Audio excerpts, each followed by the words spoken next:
আপনারা সবাই এসেছেন, এ আমার ভাগ্য। আপনাদের পায়ের ধুলো আমার বাড়িতে পড়েছে, এজন্য আমি আল্লাহর দরবারে শুকর জানাচ্ছি। আপনাদের অনেকক্ষণ বসিয়ে রেখেছি বলে আমি ক্ষমা চাচ্ছি। আপনারা সবাই গ্রামের গণ্যমান্য ব্যক্তি, ভালো মন্দের বিচার করার ক্ষমতা আপনাদের আছে। আপনারাই আজ বিচার করুন, এই সম্পত্তি কার? বাবার উইল অনুযায়ী এই সম্পত্তি একমাত্র আমার। জলিল চাচা, মাস্টার সাহেব, এই উইল করার সময় আপনারা উপস্থিত ছিলেন, বলুন আমি ছিলাম? অথচ অভিযোগ উঠেছে আমি নাকি বাবাকে ফুসলাই উইল করিয়েছি। বলুন আপনি ছিলেন? আপনি ছিলেন? বলুন আমি ছিলাম?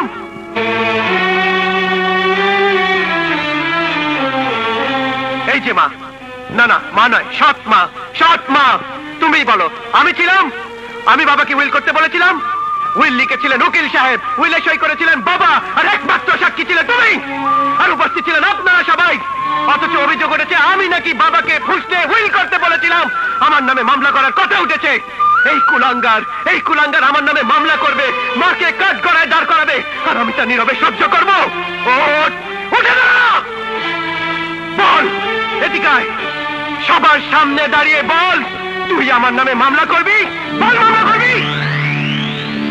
বলো বাবাজি। হ্যাঁ বলো না ভাইয়া,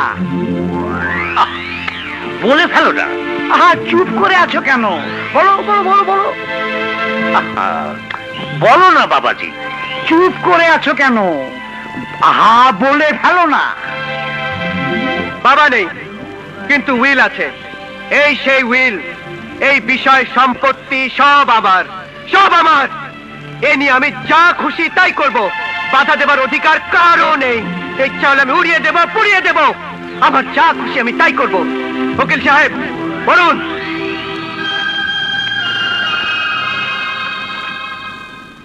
আমি মোহাম্মদ শাহেদ আহমেদ ওরফে দুলাল, পিতা মরহুম রজব আলী, সাং নবগ্রাম, মানিকগঞ্জ। আমি আমার সমুদয় স্থাবর অস্থাবর সম্পত্তি, যাহার মধ্যে বসতবাটি, আবাদি জমি, আড়ত ও নগদ অর্থ বিদ্যমান, তাহা স্বেচ্ছায় সুস্থ এবং সম্পূর্ণ সজ্ঞানে আমার কনিষ্ঠ ভ্রাতা বেলাল আহমেদ, পিতা মরহুম রজব আলী, সাং নবগ্রাম, মানিকগঞ্জকে লিখিয়া দিলাম। অতঃপরে বিষয় সম্পত্তির উপর আমার এবং আমার উত্তরাধিকারীদের কোনো অধিকার থাকিবে না। স্বাক্ষর মোহাম্মদ শাহেদ আহমেদ ওরফে দুলাল।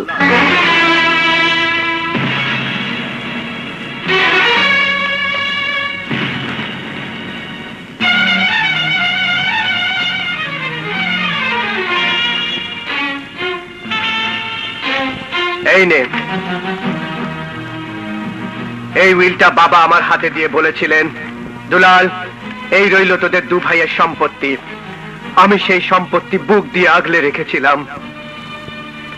সম্পত্তি সম্পত্তি সম্পত্তি, এর জন্য এত বিরোধ? সব সব আমি তোকে দিয়ে দিলাম। বাবা যা যা আমাকে উইল করে দিয়ে গিয়েছিলেন তার সব আমি তোকে দিলাম। শুধু একটা জিনিস বাবা উইল করে দিয়ে যাননি,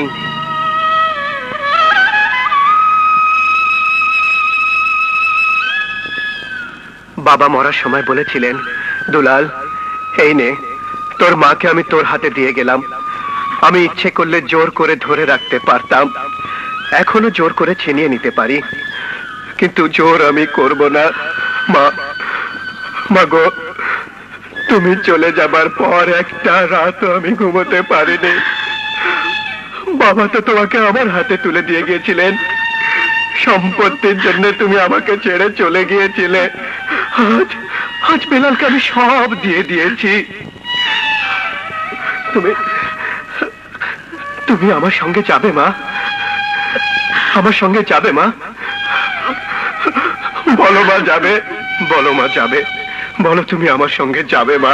চুপ করে থেকো না মা, বলো তুমি আমার সঙ্গে যাবে?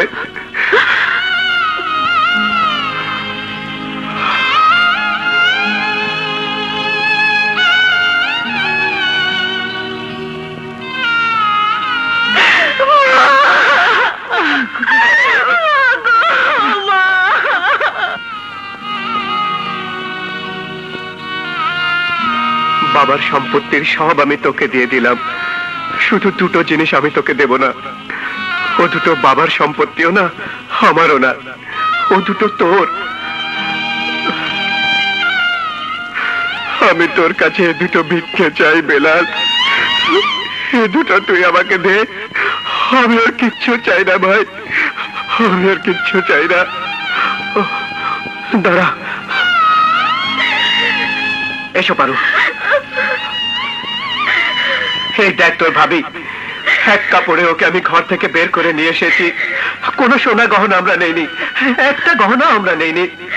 এভাবেই ওকে নিয়ে আমি মার হাত ধরে চলে যাব, কিন্তু এ দুটো আমি নেব বেলাল, তুই না দিলেও আমি নেব। হ্যাঁ, আমি নিয়ে যাব, আমি নিয়ে যাব, আমি নিয়ে যাব। চলি রে ভাই, চলো মা, চলো পারো, চলো।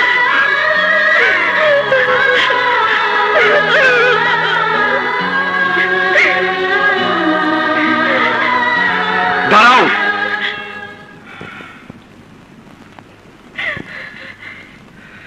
বাবার সব সম্পত্তি তুমি আমাকে উইল করে দিয়েছো, কিছুই বাদ দাওনি।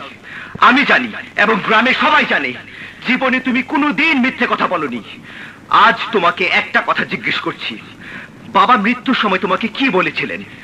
চুপ করে থেকো না, বলো, চুপ করে থেকো না, বলো। বাবা বলেছিলেন বেলালকে শেষ দেখা দেখতে পেলাম না, কিন্তু তাকে বলিস আমি দোয়া করে গেলাম, একদিন সে ভালো হবেই। দুলাল, তুই বেলালকে ফেলিস নে বাবা, তাকে তুই দেখিস। তোর মা রইল, মাকে তুই পর করে দিস নি দুলাল। আরো আরো অনেক কিছু। তাহলে এই উইলের কোথায় আমার সে ভাই, যে ভাইয়ার কাছে বাবা আমাকে তুলে দিয়ে গিয়েছিল? দাও, আমার সে ভাইয়াকে এনে দাও। দাও, বাবার শেষ কথা তুমি রাখবে না, আমার বাবার মতো ভাইয়াকে তুমি ফিরিয়ে দিবে না। না, আমি পারবো না, আমার বাবার মতো ভাইয়াকে তুমি ফিরিয়ে দাও। আমি পারবো না, আমি পারবো না, আমার বাবার মতো ভাইকে তুমি ফিরিয়ে দাও। আমি পারবো না, আমার বাবার মতো ভাইকে তুমি ফিরিয়ে দাও। আমি পারবো না, আমি এই বিষয় সম্পত্তি কিচ্ছু চাই না ভাইয়া, আমি শুধু তোমাকে চাই। আমার যে ভাইকে তুমি ফিরিয়ে দাও, তোমাকে যেন আমি বাঁচবো না ভাইয়া, তোমাকে যেন আমি বাঁচবো না। আমাকে একা মেলে তুমি যেও না ভাইয়া, আমাকে তুমি মাফ করে দাও, মাফ করে দাও, মাফ করে দাও। আমাকে একা মেলে তুমি যেও না ভাইয়া।